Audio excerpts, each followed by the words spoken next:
최근 김민석 의원이 정청래 의원뿐만 아니라 유시민 작가까지 공격하고 있습니다. 그런데 그 전에 김민석 의원은 검찰개혁 책임에 대한 이야기부터 해야 하는 것 아니겠습니까? 숨기고 간다 해서 숨겨지는 세상이 아닙니다. 박시영 대표의 역공이 굉장히 중요해 보입니다. 영상으로 함께 보겠습니다. 자, 그리고 최근에 대통령 지지율이 계속 하락합니다. 뭐 민주당도 마찬가지지만요. 근데 이제 일각에서 그런 얘기를 해요. 진보층, 중도층, 보수층을 나눠보면 동반 하락을 하거든요. 근데 이제 폭은 중도나 보수층이 먼저 많이 빠졌고 그다음에 이제 진보층이 빠지는데 그러면 보수 중도층의 하락폭이 조금 더 크게 나타나거든. 그래서 이걸 어떻게 해석해야 하느냐. 진짜 코어 지지층이 빠지는 거 맞냐 이렇게 이야기하는데 그에 대해서 짧게 총평을 한마디 드린다면 보수층과 중도층 빠지는 것은 자연스러운 거예요. 약지지층이 먼저 이탈을 해요. 그거는 진보층이 똘똘 뭉쳐있고 나중에 이재명 대통령이 일을 잘하시잖아요. 정책 성과가 있으면 다시 회복이 됩니다. 그러나 코어 지지층이 빠지잖아. 그거 회복하는데 엄청 오래 걸려요. 왜냐하면 열정이 있고 애정이 있기 때문에 대통령한테. 그러면 열정과 애정이 식은 이유가 있는 거거든. 그걸 회복하려면 꽤 오래 걸립니다. 우리는 이거를 위기로 봐야 한다. 이렇게 이야기하는 거고 오늘 리서치 뷰에서도 발표가 났습니다만 ARS 조사를 했을 때 최근에 거의 40% 중반대로 계속 나왔거든. ARS 조사를 해보면 오늘 조사에서는 42.9까지 떨어졌어요. 42.9. 이게 상당히 심각한 상황입니다. 부정평가 53.7이 나왔는데 이게 언제 조사를 했냐면 1, 월, 화 3일간 조사한 결과입니다. 최근 조사이고요. 물론 이 조사 결과를 절대시할 필요는 없습니다. 그러나 최근에 ARS 조사를 하면 40% 중반대가 계속 리얼미터나 등등 나왔는데 40% 이렇게 초반대까지 밀리는 조사도 나오고 있다. 심상치 않다. 이 얘기는 분명히 드리고 싶고 그 다음에 최근에 시사인이 한국리서치하고 그 의미 있는 조사를 했는데 우리 이현 과장님 좀 소개를 해주시겠습니까? 이걸 뉴 이재명 세력과 전통적 지지 세력 간의 인식의 차이가 굉장히 두드러운 대목이 한 두 개 나오죠. 소개를 좀 해주시죠. 이번에 시사인에서 한국리서치하고 2026년 지방선거 유권자 사후조사를 진행을 했는데요. 이제 18세 이상 성인 남녀를 대상으로 지역별, 성별, 연령별 기준 비례할당 추출을 해서 포용 크기 2,000명 정도로 진행을 했습니다. 웹조사로 진행을 했고요. 일단 보면 이번 조사가 조금 독특하게 느껴지는 게 이재명 정부 지지층을 조금 상세하게 구분해서 조사한 결과들이 있어요. 이 표차 분석을 한 건데 지난 대선에 누굴 찍었냐 그리고 네. 지금 대통령 국정 수행에 대해서 지지하냐 부정평가냐 긍정평가냐 요걸 가지고 층을 나눈 거예요. 그러니까 지난 대선 때 이재명도 찍었고 지금 대통령에 대해서 긍정평가하는 층은 기존 지지층. 지난 대선 때 이재명한테 투표 안 하고 윤석열한테 투표했고 그다음에 지금 대통령이 일을 잘한다 긍정평가하는 층을 뉴 이재명 이른바 신규 유입층 이렇게 좀 분석을 한 거죠. 네, 맞습니다. 올드 이재명과 뉴 이재명의 광역단체장 투표응답 이걸 보면 굉장히 흥미롭게 나옵니다. 기존 지지층에서 더불어민주당 광역자치단체장에게 투표를 했다가 이제 88%인데요. 신규 유입층 같은 경우에는 31%만 더불어민주당을 지지하게 됐고 국민의힘을 45% 지지했습니다. 네, 이거 상당히 충격적인 수치고요. 두 번째, 지난 정부의 이재명 수사에 대해서 어떻게 생각하는지를 좀 물었거든요. 한번 네. 얘기해 주시죠. 저희 기존 지지층에서는 이제 부당했다가 68%, 네, 68. 그리고 이제 부당하지 않았다가 16%, 이제 부당했다가 이제 압도적이죠. 68%니까요. 근데 이제 신규 유입층, 뉴 이재명 이 지지층 같은 경우에는 이 부당했다가 이제 22%, 그리고 부당하지 않았다가 48% 나오고 있습니다. 여기까지. 저는 사실은 저게 네. 원래 기존 지지층에서는 80% 가까이 나왔었거든요. 네. 저게 그전에 조사가 있었어요. 그렇죠. 70% 후반대 80%인데 잘 모르겠다 15%가 빠져 있는 거예요. 지금 삐져갖고 좀 조금 삐진 거죠. 솔직한 얘기로 무엇보다 충격적인 건 아까 이번 지방선거 때 뉴 이재명 세력들 대통령을 지지하는 입장이잖아요. 국정은 잘한다. 그런데 정치적으로는 이재명을 지지하지 않는 거야. 이게 중요한 거야. 대통령이 일을 잘해. 국정은 잘하는 것 같아. 근데 그렇다고 해서 내가 지금 민주당을 지지하지 않아. 근데 원래 대통령을 좋아하고 더 힘을 밀어줄 것 같으면 마음에 조금 안 들더라도 민주당이 이겨야 여권이 이겨야 대통령이 더 하고 싶은 일을 마음껏 할 수 있겠지. 그래서 국정 안정론에 힘을 실어줘야 하거든. 근데 정치적 선택 그렇게 하고 있지 않다는 거야. 뉴 이재명 세력들이. 그리고 과거 윤석열한테 사실상 검찰한테 피해를 받았는데 이재명 대통령이 수사받은 거에 대해서도 그렇게 생각하잖아. 그 부분에 대해서도 부당하지 않았다. 이게 훨씬 높잖아요. 뉴 이재명 세력은. 그만큼 신기루 같은 존재야. 근데 어떤 일각에서는 이번에 민주당을 찍어주면 정청래가 힘을 얻을 것 같으니까 연임할 수 있는 계기가 되니까 그것까지 생각해서 뉴 이재명 세력들이 국민의힘을 찍어줘. 이거는 오버하는 해석이고 나는 거기까지 생각하지 않고 그러니까 대통령에 대해서 일 잘하는 거와 정치적인 어떤 평가 정치적 영향까지 완벽하게 돼 있지는 않다는 거지. 그러니까 사실은 지난주 초에 뉴스공장에서 박시영 대표하고 저하고 같이 출연해서 그때 처음으로 대통령의 지지율이 데드크로스가 나오면서 긴급 우리가 모임을 했잖아요. 해서 예. 모임을 했을 때 그때 우리가 가졌던 생각 대부분 공유했던 생각은 뭐였냐면은 원래 지지도가 빠지는 것은 약지지층부터 빠진다. 이 자연스러운 거다 그냥. 그렇죠. 만고의 진리예요. 늘 그랬어요. 근데 문제는 뭐냐? 이제 내가 그 얘기를 강조했고 저 공장장이 뭔 얘기를 많이 했냐면 문제는 약지층이 빠지는 것이 자연스러운데 코어 지지층이 이 팔짱을 끼고 있다 보니까 흔들린다. 이 얘기 핵심이거든요. 근데 이제 제가 그 뒤로 해석하는 걸 많은 방송을 보니까 방송을 대부분 진보 진영 특히 같은 생각을 가진 사람도 그 방송을 처음부터까지 안 보는 거예요. 그러니까 마치 그 방송에서 코어 지지층만 흔들렸다고 말한 것처럼 다 말을 해.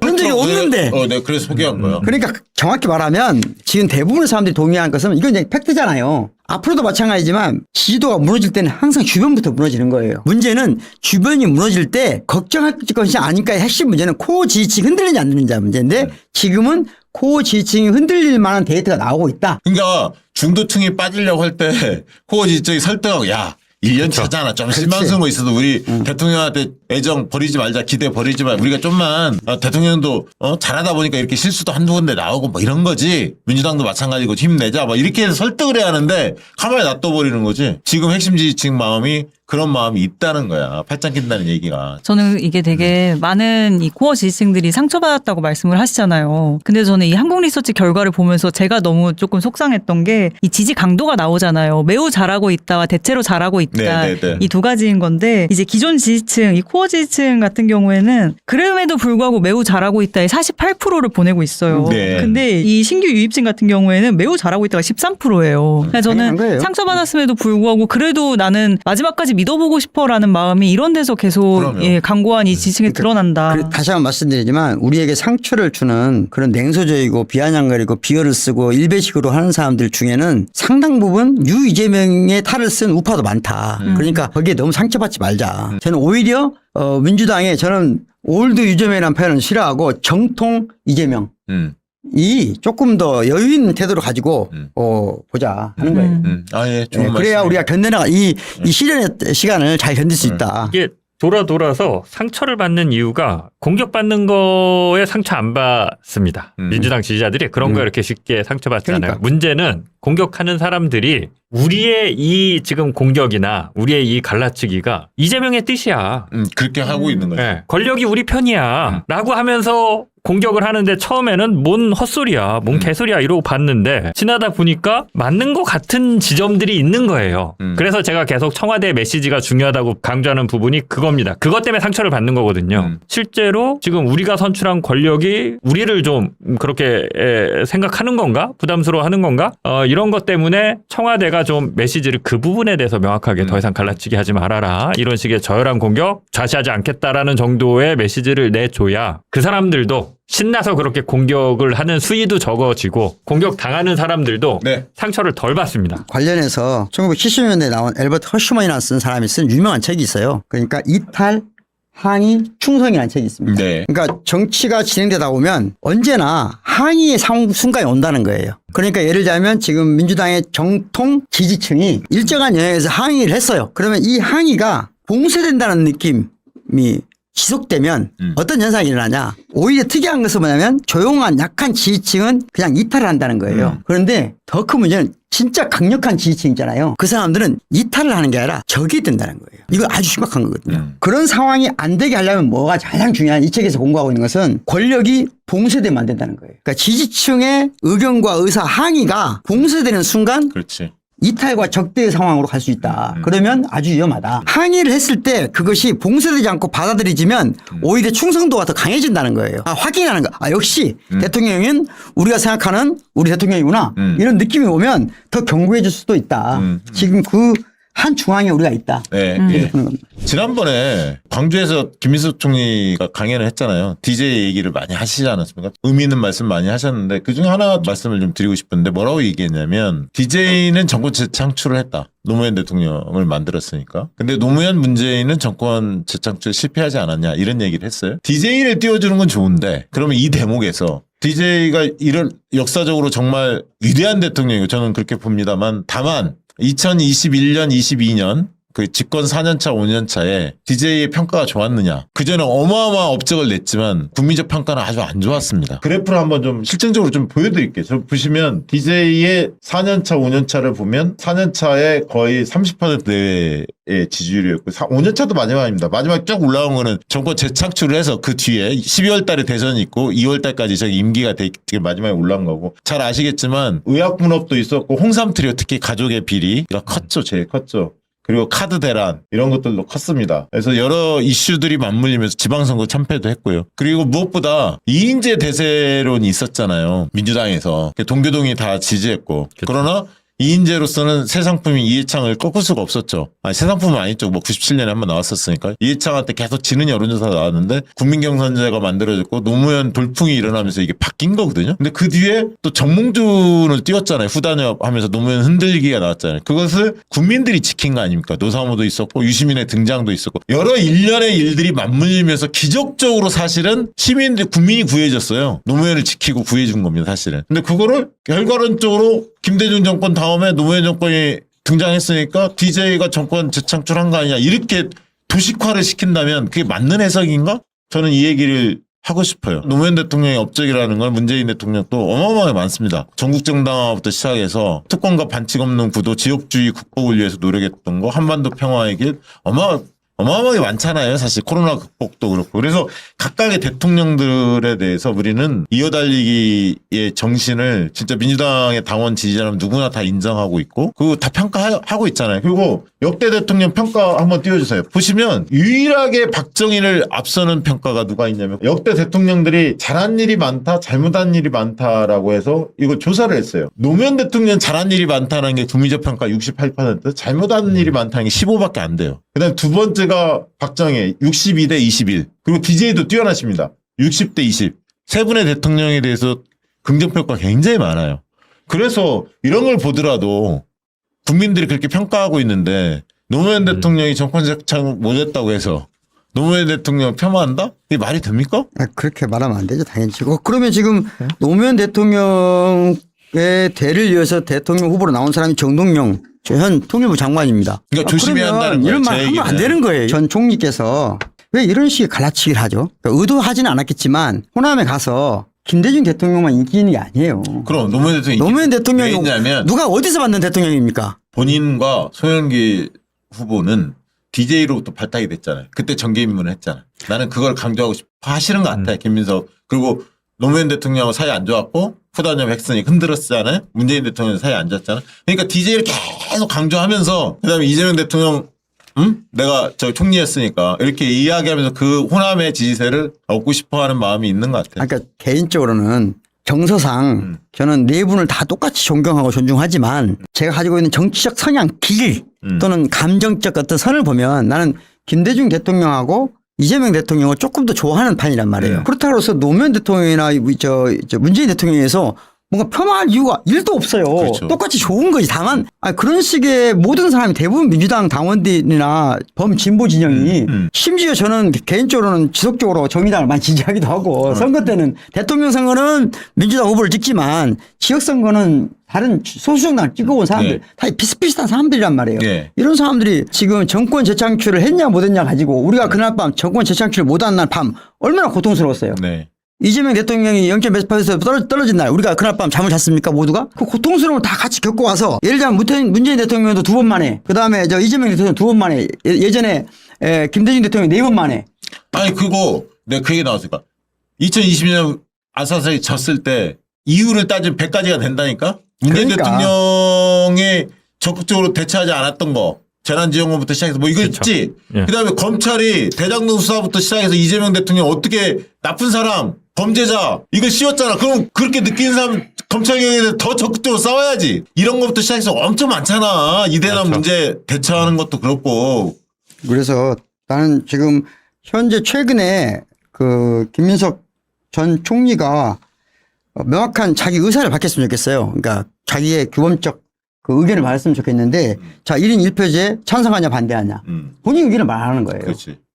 막 사람들이 어떻게 말한다 이런 거 하지 말고 그리고 4명의 대통령 이해달리기 질충면에 동의하는 거 안 하는가? 나는 텔레그램 문자에 대해서 그걸 좀 명확히 해명했으면 좋겠어. 그건 안 할 것 같고 하지 마. 아니, 그거 나는 그렇다고. 내 의견을 얘기할 수도 있잖아. 거기까지는 봐줍시다 우리가 좀. 예? 나는 용납이 안 돼. 나는 그런 거 말고 첫 번째 4명의 대통령 이해달리기 정말로 그 구조 위에 사는 거 동의하는가? 두 번째 1인 1표제 당원 주권제 동의하는가? 예를 들면 범민주 진보 진영이 연대하기 위해서 조국혁신당과의 통합이라든가 다른 소수 정당과 어떻게 연대할 것인가? 연대할 의사가 있는가? 연대한다면 마지막에 우리가 결선 투표제 받아들일 것인가 말 것인가? 그냥 의견을 내세요. 그러니까. 그리고 의견의 정당화를 좀 했으면 좋겠어요. 이 우리 진영의 대권 후보로서 좀 품격 있게 그렇게 좀 더 다수의 지금 지지를 받고 있는 대권 후보로서의 태도가 아닌가? 과 상관없이 이 두 정상의 만남 굉장히 화기애애하고 따뜻하고 서로가 서로를 배려하는 모습으로 만났습니다. 특히 마지막에 저도 몰랐는데 오늘 매불쇼 윤건영 의원님이 나오셔서 얘기를 하는 걸 들어보니까 이게 자리를 양보한 거라고 그래요. 이재명 대통령이 현직 대통령이 앉아야 되는 자리를, 그러니까 자기 자리죠. 어떻게 보면 현직 대통령이니까 상석에 앉는데 전직 대통령들을 만나더라도 현재 국가 원수니까요. 근데 자기 자리를 문재인 대통령한테 양보를 했고, 문재인 대통령은 현직 대통령 자리 쪽으로 하니까 아니라고 처음에 부인을 하다가, 그러니까 부인이 아니라 이제 또 역시 양보를 하다가 결국은 이재명 대통령 뜻에 따라서 상석에 앉은 그런 상황이라고 합니다. 굉장히 이 자체로 따뜻하고 훈훈하고 보기 좋은 장면이죠. 두 대통령이 만나서 어떤 얘기를 나눴을까, 그 메시지에 관심이 많이 가는데요. 요 내용도 이어서 보도록 하겠습니다. 그런데 국민 통합으로 이렇게 나아가려면 역시 어떤 당내의 단합, 이게 이제 출발점이라고 생각합니다. 민주당이 먼저 단합, 그 위에서 민주개혁 진영, 그리고 빛의 혁명을 함께했던 그런 세력들과의 큰 단합을 이루어내야 국민들의 마음을 하나로 모을 수 있다고 그렇게 봅니다. 지금 그 민주당의 단합, 또 민주개혁 진영과의 더 큰 단합, 그리고 국민통합까지 나아가는 이런 일을 해낼 수 있는 사람이 지금 대한민국에서는 우리 이재명 대통령이라고 생각합니다. 그런 만큼 좀 더 큰 리더십을 발휘하셔서 정말 모두의 대통령이라는 그 꿈을 반드시 이루시기를 그렇게 이제 바라겠습니다. 네. 문재인 대통령 단합을 강조를 했습니다. 뭐 당연히 예상됐던 거죠. 근데 이제 단합을 강조하기 전에 바로 저렇게 온 건 아니고, 보셨으면 알겠지만 앞에 이재명 대통령의 치적에 대해서 길게 자세하게 이제 덕담을 했습니다. 그리고 이제 뒷부분에 현재 좀 민주당 내 지지자들이 갈라져 있죠. 이 부분에 대해서 문재인 대통령이 당내 단합이 출발점이다. 빛의 혁명 세력, 지금 이재명 대통령을 강하게 지지했던 뭐 흔히 말하는 이제 올드 민주당 내지는 전통적인 그 지지층의 이탈이 좀 있죠. 예, 있죠. 이거를 염두에 두시고 빛의 혁명 세력과의 단합 이뤄내야 된다. 국민들 마음 하나로 모아낼 수 있어야 된다. 이렇게 강조를 했고요. 민주당의 단합, 그리고 민주진영의 단합, 그리고 나아가서 이제 국민 통합, 이렇게 나가야 된다라고 강조를 했습니다. 지극히 당연한 얘기고, 또 이 만남이 이루어진 원인, 이유죠. 이 문재인 대통령의 뭐라고 그럴까, 조언이라고 해야겠죠. 이것에 대해서 이재명 대통령은 이렇게 답을 했습니다. 근본적으로는 우리가 집권해서 모두를 대표해서 모두를 위한 정치를 또 행정을 해야죠.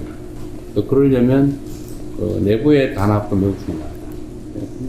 속이 단단해야 되겠죠.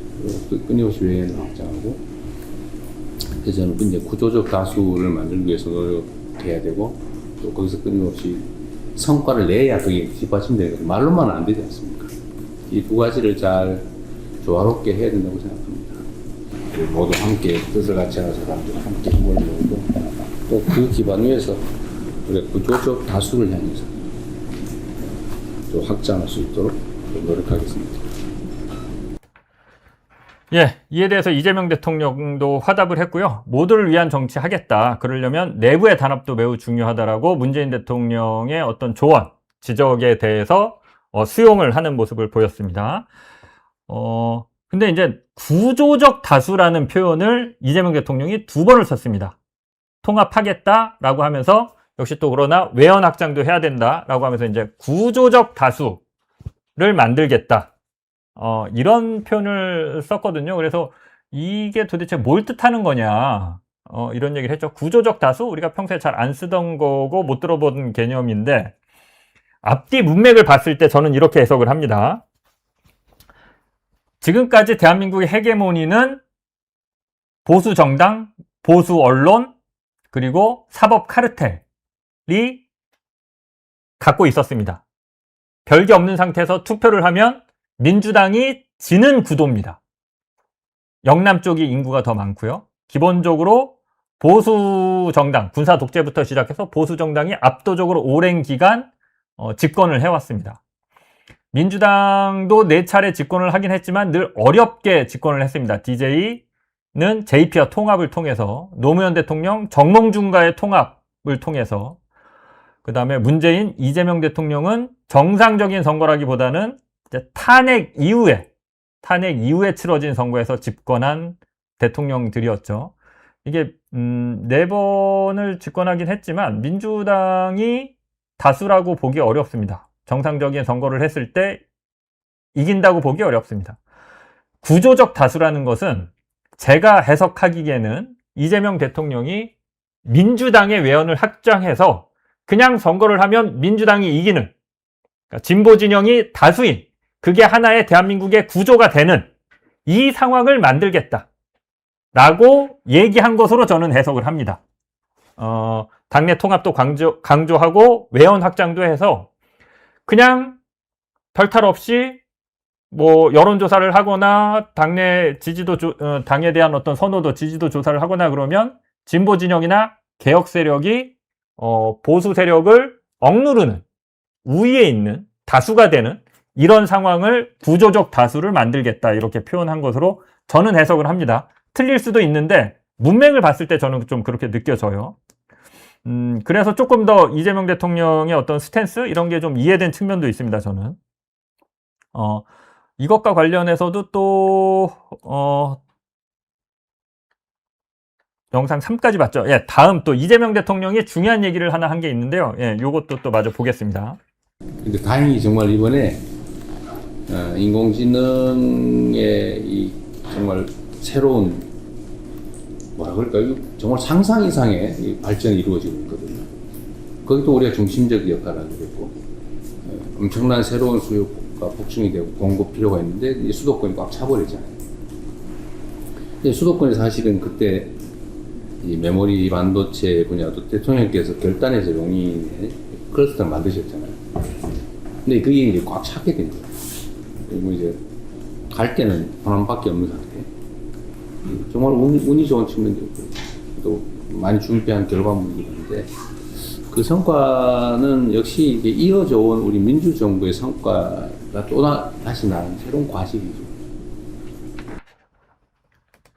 예, 지금 반도체 클러스터를 서남권의 대대적인 투자를 통해서 만들어내겠다라고 발표를 3일 전인가 4일 전에 했죠. 근데 서남권으로 갈 수 있었던 게 문재인 정부 때 서남권의 재생에너지 관련 투자를 많이 시작을 했었죠. 그러니까 재생에너지, 전력을 만들어내는 이게 없었으면, 이 바탕이 없었으면 서남권으로 갈 수 없는데 지금 서남권으로 갈 수 있는 길이 문재인 정부가 만들어낸 어떤 성과, 토대 위에서 이렇게 갈 수 있는 것이다라고 문재인 대통령을 축에 세웠죠. 그러니까 민주정부의 연속성을 강조한 겁니다.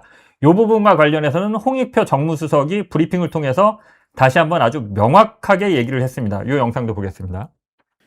특히 이번에 발표된 서남부 지역의 대규모 반도체 투자 역시 문재인 정부가 추진했던 호남 지역의 재생에너지 사업이 그 토대를 만들었기 때문에 가능했다는 점을 강조했습니다. 네. 이재명 정부가 나홀로 잘하는 게 아니라 문재인 정부의 업적 위에서 가능하다라는 것을 강조한 거고, 이제 통합, 더 나아가서 지금 당내 어떤 갈등과 분열 이런 것들을 좀 해소하려는 어떤 이런 시도로 보입니다. 저는 이번 이 두 정상의 만남, 뭐 굉장히 많은 그 평론가들, 패널들, 뭐 지식인들, 그다음에 언론인들 이런 사람들이 분석을 했죠. 저는 좀 기자라 그런지 어려운 얘기를 잘 못합니다. 그리고 사안을 되게 단순하게 봅니다. 명확하게 봅니다. 이번 두 정상 간의 만남의 가장 큰 성과, 뭐 여러 가지가 있겠지만 가장 명확하고 구체적인 성과는 이거라고 봅니다. 영상 통해서 보겠습니다. 두 분은 민주당을 비롯한 민주진영의 단합과 외연 확장은 별개의 것이 아니라 동시에 추구해야 하는 가치임을 강조하셨고, 가짜뉴스나 멸칭 등으로 누군가를 상처 입히는 것은 어느 누구에도 도움이 되지 않는다고 뜻을 모으셨습니다. 구체적인 사람이나 또는 어떤 구체적인 뭐 방법에 대해서 얘기를 하시지 않았습니다. 다만 이러한 그 민주진영 내에서의 균열과 또는 서로에 대한 어떤 그 멸칭 또는 그 근거 없는 이런 비방이 자칫 전체에 도움이 되지 않을 뿐만 아니라 대한민국 그 민생 회복이나 또는 국가 발전에도 큰 도움이 되지 않는다는 데서 뜻을 같이 하셨다는 의미입니다. 구체적인 어떤 이 누군가를 대상으로 한 언급은 없었습니다. 예, 이겁니다. 멸칭 사용하면 안 된다. 근거 없는 비방하지 말아라. 요게 저는 이 두 정상, 전형직 대통령의 만남의 가장 큰 성과였다라고 봅니다. 이게 시작이었죠. 진영 내에서 한쪽이 한쪽을 멸칭을 사용하면서 조롱하고 비방하고 공격했습니다. 멸칭 사용하지 말아라. 조롱하지 말아라. 아이고, 이거 결국 이 슈퍼챗 못 읽어드렸는데 날라갔네요. 아이, 큰일 났네. 이거 예, 제가 진행에 좀 미숙해서 일단 얘기부터 하겠습니다. 이거 슈퍼챗 나중에 못 읽어드려도 예, 좀 예, 이 부분이라고 봅니다. 두 정상이 만났으니까 서로 욕하고 싸우진 않겠죠. 화기애애하고 서로 덕담 나누고 이건 뭐 당연한 거고요. 예, 이건 너무 당연한 거고 그런 그림이 만들어질 거라는 건. 구체적으로는 정무수석이 브리핑을 통해서 멸칭 사용하지 말아라. 근거 없는 비방 도움 안 되니까 하지 말아라. 예. 중요한 거는 그러면 앞으로 멸칭을 사용 안 하고 그 멸칭에 거론됐던 진영 내 일부 사람들에 대해서 조롱이나 근거 없는 공격이 멈춰질 것이냐 하는 것입니다. 여러분들은 어떻게 생각하나요? 멈춰질 것 같습니까? 없어질 것 같습니까? 이 부분에 있어서 저는 약간 회의적입니다. 당분간 수그러들고 자제할 수는 있겠습니다만 그동안의 공격이 굉장히 집요하고 조직적으로 이루어졌다라고 저는 보고 있거든요. 그러니까 어떤 한 세력이 들어와서 고의적으로, 의도적으로 작전을 갖고 계획적으로 했다라고 보기 때문에 이게 두 정상이 만나서 이 정도 모습을 보여주고 멸칭 사용하지 말자 정무수석이 브리핑한 정도로 사라질 것이냐 아니면 굉장히 많은 부분에 있어서 상당 부분이 없어질 것이냐. 이 부분은 섣부르긴 하지만 뭐 며칠 잠잠해질 수는 있겠으나 크게 달라질까 싶은 생각이 있습니다. 제발 좀 그렇게 됐으면 좋겠고 저는 제 예상이 틀렸으면 좋겠습니다. 근데 이제 뭐 냉정하게 보는 겁니다. 예, 제가 뭐 제 양심을 속이고 그냥 무조건 미화해서 얘기할 수는 없는 거고요. 지금 이 갈등이 왜 생겼는지 제가 보는 현실 인식, 상황 파악을 좀 정리해 보겠습니다. 앞에 말씀드렸지만 이재명 대통령 당선되고 몇 달 동안 잘 흘러왔습니다. 이재명 대통령과 관련해서는 거의 제가 앞장서서 사실은 뭐 어떻게 보면 부끄러울 수도 있는데요. 용비어천가를 불렀던 기자 중에 한 명입니다. 이재명 대통령의 성과, 이재명 대통령의 어떤 그런 실용주의, 그다음에 중도 노선, 그리고 실력, 행정가로서의 탁월한 능력, 성과 이런 것들을 굉장히 좀 적극적으로 알려왔고 굉장히 높게 평가해 왔습니다. 어느 순간 좀 분위기가 달라지기 시작했죠. 멸칭이 슬슬 나오기 시작했습니다. 근데 그 멸칭이 점점 늘어나기 시작합니다. 원래는 조문 땡땡 이렇게 4글자 정도였는데 이제 어느 순간 문조 땡땡땡땡땡 뭐 이런 식으로 확장되기 시작했고 막 공격, 비하, 조롱 이런 것들이 일방적으로 시작되기 시작했습니다. 처음에는 많은 민주당 내 지지자들이 그냥 봤습니다. 왜 저래 쟤네? 쟤는 뭐야? 이상한 애들 들어와서 설치네. 이런 정도였을 겁니다. 처음에는 그걸 바라보는 심정이. 그런데 어느 순간 좀 도를 넘는 거 아니야? 이런 생각이 들기 시작했습니다. 왜냐하면 그게 일부 그냥 댓글러들, 실시간 채팅창이나 그냥 댓글 다는 사람들 수준에서 그런 게 아니라 그 멸칭을 사용해서 그 조롱의 대상이 된 사람들에 대한 공격이 민주당 내 주요 패널들, 이름 있는 주요 패널들도 거기에 가담하고요. 멸칭 사용은 안 하더라도 김어준, 문재인, 유시민, 조국 이런 사람들에 대해서 굉장히 집요한 공격, 이 사람들 때문에 민주당이 잘 안 되는 것 같은 이런 공격이 민주당을 지지하는 주요 패널들, 심지어 민주당 내 주요 정치인들까지도 괴를 같이 하고 그런 공격에 동참하는 모습을 보면서 야 이거 왜 이러냐, 위험하다, 이거 뭔가 있는 것 같은데, 이거 장난 아닌데, 심각하네, 뭐 이런 식으로 인식이 좀 인식하기 시작했죠. 심지어 이제 매불쇼 최후까지 공격하기 시작했습니다. 이거는 이제 저 공격하는 사람들의 수준을 보여주는 건데, 그들의 이제 저열한 속성이 적나라하게 드러나는 거죠. 최욱은 원래 예능인으로 시작했고 정치적으로 그렇게 뭐 어느 진영 편을 들지 않았습니다. 그냥 코너를 재미있게 진행하고 그 코너의 패널 대다수는 흔히 말하는 그 공격을 하는, 면축을 사용해서 공격하는 쪽의 패널들입니다.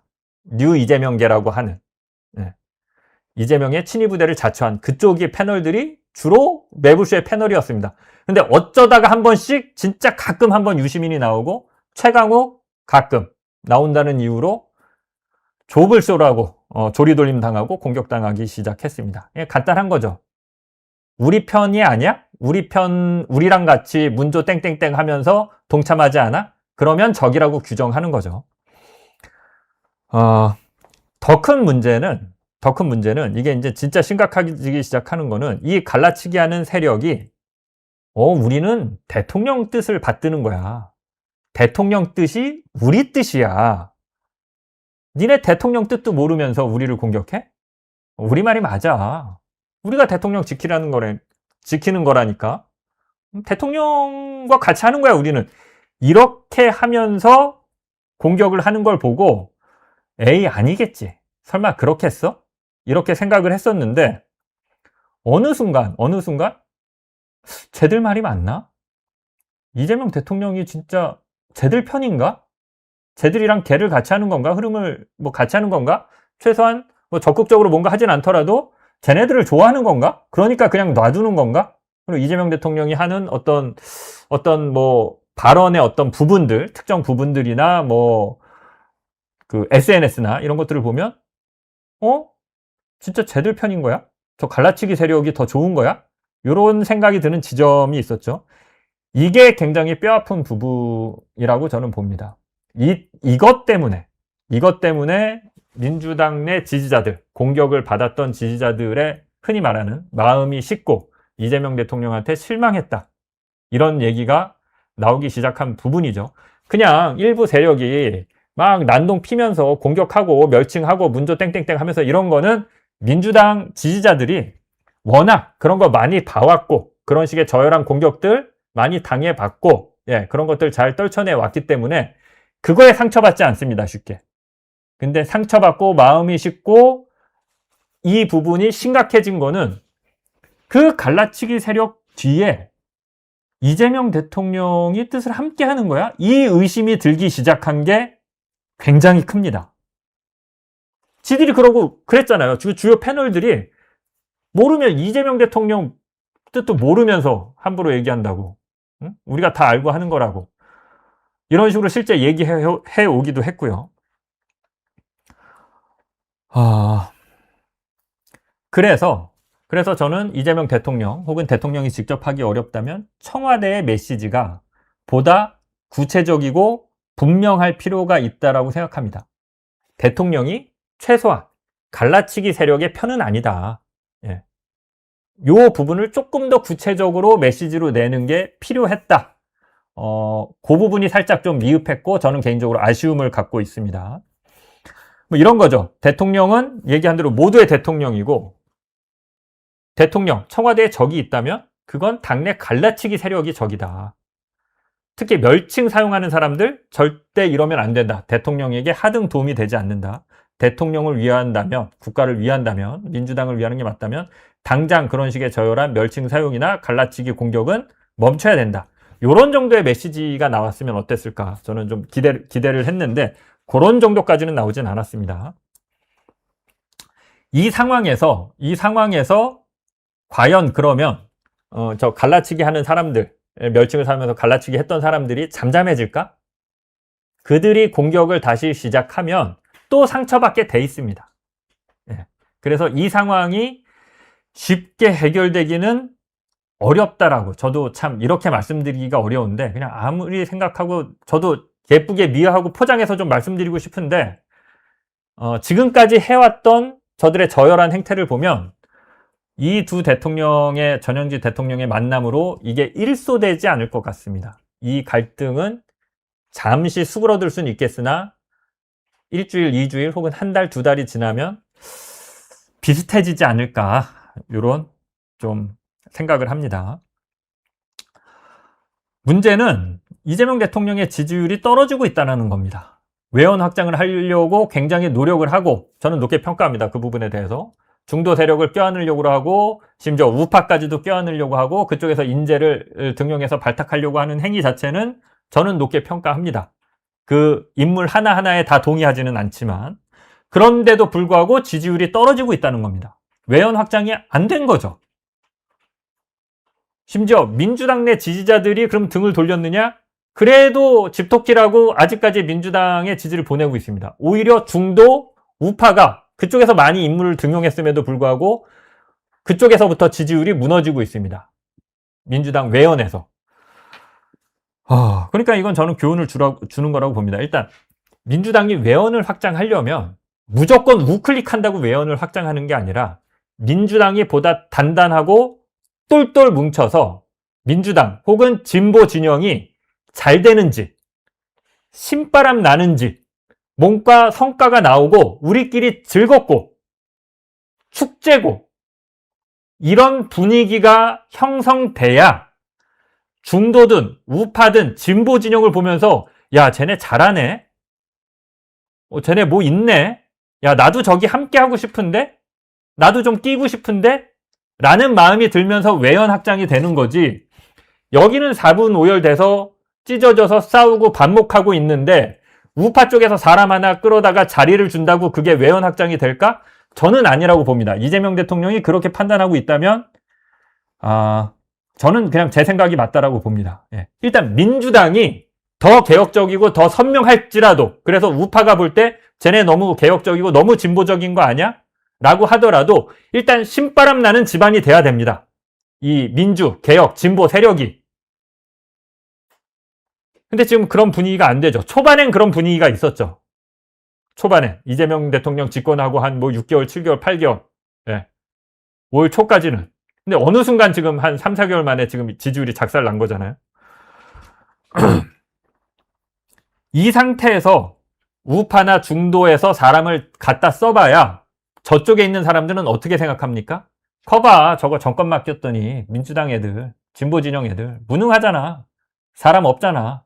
그러니까 어쩔 수 없이 지지율 떨어지고 하니까 우리 쪽 사람 갖다 쓰는 거잖아. 이런 반응이 나온다고 봅니다. 일단 먼저 민주당이 하나가 돼서 잘 되는 집안이 돼야 됩니다. 외연 확장 전에. 제가 봤을 때는. 그게 돼야 외연 확장이 쉽고 자동적으로 된다. 저는 그렇게 봅니다. 예, 큰일 났습니다. 이거 슈퍼챗을 하나도 못 읽거든. 이거 어떡하죠? 예, 슈퍼챗을 일단 제가 읽을 수 있는 것만 좀 읽어보겠습니다.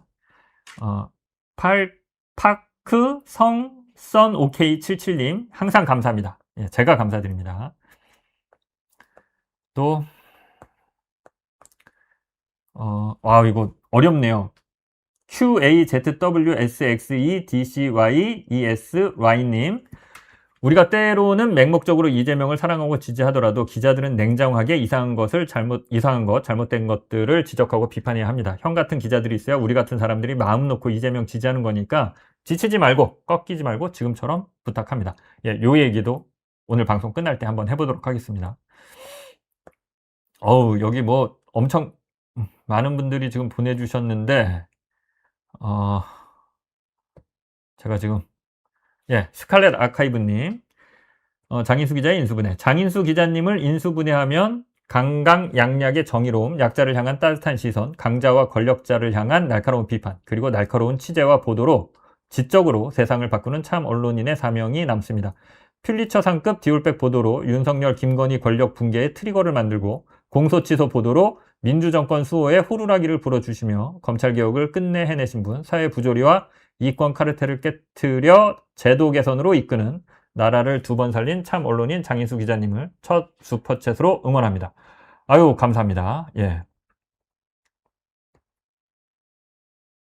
스톰9366Y님, 처음으로 해보는 슈퍼챗인데 장인수 기자님께 보냅니다. 늘 응원하고 있습니다. 아유, 영광입니다.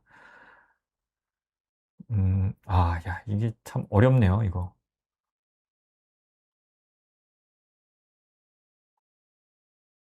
진호 REM님 슈퍼챗 오픈 축하요. 예. 예. ARRT L9R님 예, 감사드립니다. 신재웅님, 신재웅은 MBC의 신재웅 기자라고 후배가 있는데 설마 그 사람은 아니겠죠? 예, 감사합니다. 예, 보수형님, TV님, 장인수 기자님, 슈퍼챗 멘트, 스튜디오 들어가면 멘트 다 나옵니다. 나중에 하시면 돼요. 초보 슈퍼챗 축하합니다. 아, 그렇습니까? 스튜디오 들어가면, 예, 알겠습니다. 나중에 하겠습니다. 그러면, 스튜디오 보고. 예, 문재인 대통령과 이재명 대통령의 만남에 대한 제 얘기는, 이 정도로 하겠습니다. 이 비판이 있을 수 있다라고 생각합니다.